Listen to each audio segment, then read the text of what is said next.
अच्छा जी, कीमे नूं फ्राई करने वास्ते मैं लिया है एक कढ़ाई लै ली खुले मूँह वाली ते बराई नाम एक चम्मच एक चमची पा ली मैं आयल दी।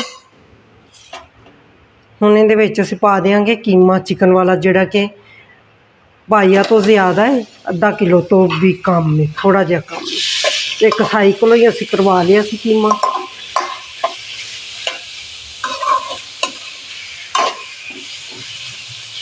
इहदा कलर चेंज होण तक असीं इहनूं ज़रा कल्ले नूं फ्राई कर लांगे, उस तो बाद बाकी स्पाइस पावांगे।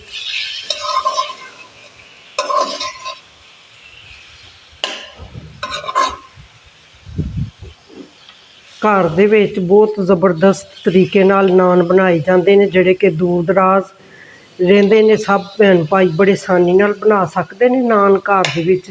जदों बंदे दा दिल चाहे नान खाण ते बंदा शहर विच नहीं आ सकदा लैण वास्ते नान, बड़े आसान तरीके नाल।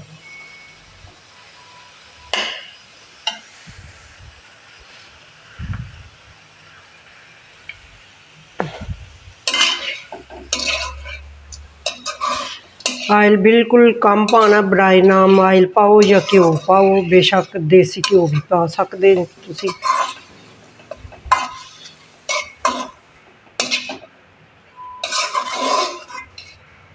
वेखो जी नाल ही नाल इन्हें अपना पानी छड्ड दित्ता चिकन ने, हाले कि धो के जाली दे विच पाया होया सी टोकरी दे विच।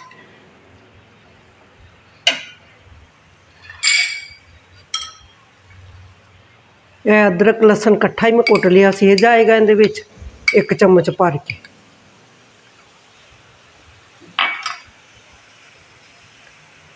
अच्छा जी, कुटी हुई मिर्च लईए, दादड़ धनिया लिया, जीरा लिया है, गर्म मसाला लिया है, नमक लिया, ये जाएगा सारा।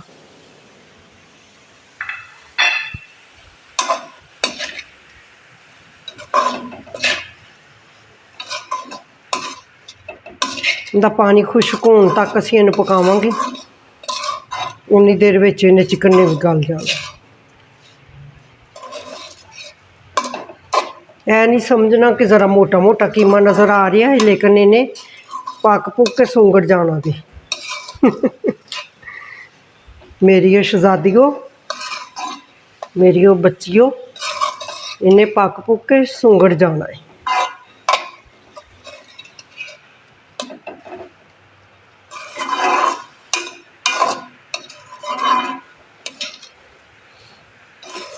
वीडियो एंड तक देखनी है, तुहानूं पसंद आए साडी वीडियो, अच्छी लगे, दिल नूं भा जाए तुहाडे ते सबसक्राइब करना, लाइक करना, शेयर करना, सब अपने भैन भाइयों नूं, अपने दोस्तां नूं साडी सपोर्ट करन दा बहुत बहुत शुक्रिया। जिहड़े कर रहे ने उन्हां दा भी शुक्रिया, जिहड़े नहीं कर रहे उन्हां दा भी शुक्रिया। ते अल्लाह तुहाडा भला करे, तुहाडे रिज़क रोज़ी विच अल्लाह ताला इज़ाफा करे।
ਲਓ ਜੀ, ਸਾਡਾ ਪਰਾਠਾ ਤਿਆਰ ਹੋ ਗਿਆ। ਡਿਸ਼ ਆਊਟ ਕਰ ਦਿੱਤਾ। ਤੁਹਾਨੂੰ ਸਾਡੀ ਵੀਡੀਓ ਅੱਛੀ ਲੱਗੇ, ਪਸੰਦ ਆਏ ਤਾਂ ਪਲੀਜ਼ ਲਾਈਕ ਕਰਨਾ, ਸਬਸਕ੍ਰਾਈਬ ਕਰਨਾ ਔਰ ਬਹੁਤ ਸਾਰੀਆਂ ਦੁਆਵਾਂ 'ਚ ਯਾਦ ਰੱਖਣਾ। ਸਾਡੀ ਸਪੋਰਟ ਕਰਨ ਦਾ ਬਹੁਤ ਬਹੁਤ ਸ਼ੁਕਰੀਆ ਸਭ ਭੈਣ ਭਾਈਆਂ ਦਾ।